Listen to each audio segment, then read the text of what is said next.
امام حسین علیہ السلام مدینہ سے روانہ ہوتے ہیں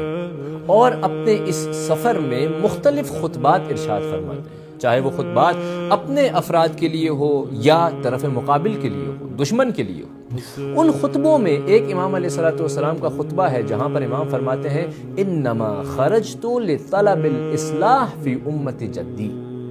میں نے جو خروج کیا ہے، میں جو مدینہ سے نکل رہا ہوں، اس کا مقصد ہے، یہ بے مقصد نہیں نکل رہا۔ اور اس کا مقصد کیا ہے؟ مقصد یہ ہے کہ میں اپنے جد رسول خدا کی امت میں کچھ فسادات دیکھ رہا ہوں اور ان فسادات کی اصلاح کے لیے میں نکل رہا ہوں۔ یہاں سے یہ بات سمجھ میں آتی ہے کہ رسول خدا کی رحلت کے بعد سے لے کر امام حسین علیہ السلام کے اس خطبے تک